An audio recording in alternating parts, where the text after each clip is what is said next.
Hello, everybody. Welcome to the lecture series on market structure and pricing. This particular video is about monopoly, and I'm Shrutika, Assistant Professor at SNSP Spine.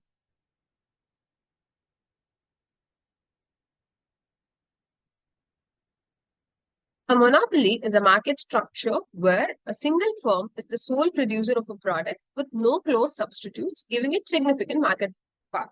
So, when there's only one firm that produces that particular product, there are no close substitutes to that product. So that one firm enjoys all the market power. So, like a monopoly. One good example for monopoly is Indian Railways. As far as India is concerned, railways is only operated by Indian Railways. There's no competition. So any decision pertaining to railways in India is taken by Indian Railways.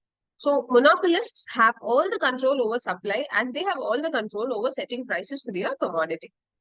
The common characteristics here are one, there are single seller. So there is a single seller. Only one firm dominates the entire market.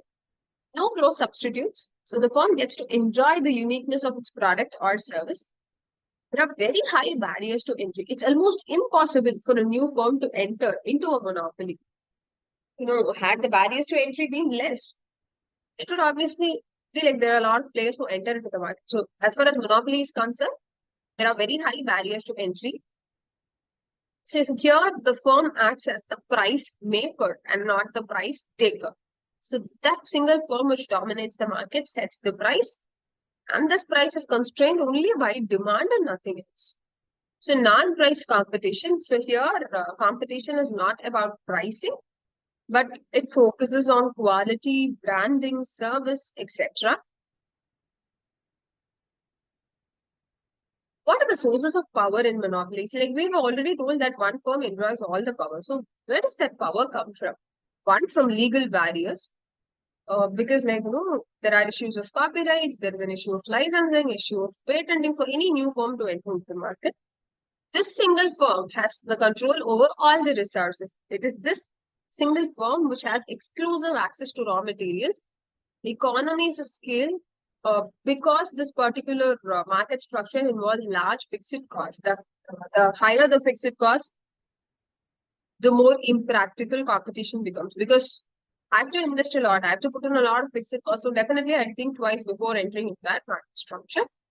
Government regulation. In general, monopolies are granted by the state. Monopolies generally operate as a part of the government. Say, for example, Microsoft in early 2000s was the single monopoly for operating systems, but now the market structure has changed. So price and output determination here again operates with profit maximization rule, where marginal revenue and marginal cost becomes equal. Price maker behavior is what that operates here. The firm sets the price above marginal cost. Deadweight loss is another important factor that we'll have to consider here. There is a reduced consumer and producer surplus due to inefficiency. There's not, just for a single firm operating, there are very high chances of the operation being inefficient. It's not always possible to have surplus of consumers and producers here. So a graphical representation is as follows. So the demand curve here is generally downward sloping because the monopolist faces the entire market demand. The marginal revenue curve always lies below the demand curve.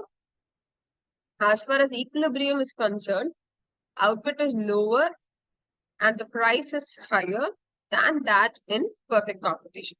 So in comparison to perfect competition, output is always lesser and price is always higher in monopoly. So I hope this graph would give you a better understanding of monopoly.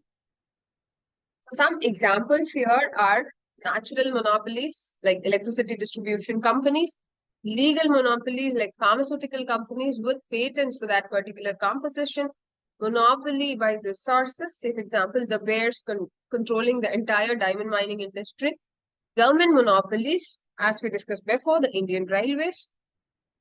So what are the advantages and disadvantages of monopoly? One, it encourages innovation due to profits. Two, economies of scale. The higher the fixed cost, so this reduces production costs. Three, consumers get to enjoy stable pricing at most of the cases. The major disadvantages are higher prices and restricted output,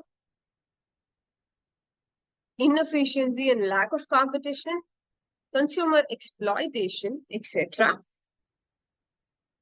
So these are the major advantages and disadvantages of this particular model. So who regulates monopolies? One, this price regulation. Government sets the maximum prices at which the product might be sold. There are antitrust laws and there are IPRs which prevent monopolistic practices. Uh, Breaking monopolies, the government may also decide to break monopolies, split firms in order to increase competition. And in general, monopoly is about public ownership. The state takes control of all natural monopolies. So, in conclusion, monopoly represents a market with significant control by one entity. So, there's only one entity which takes the entire control of the market here. While monopolies can drive innovation, regulation is very much essential to balance efficiency and consumer welfare when monopoly is concerned. So when there's no proper regulation, there are very high chances that the firm under monopoly exploits consumers, goes against the consumers as well. So I hope this video was helpful to you in understanding about monopoly. I'll catch you soon with more interesting content. Thanks for watching.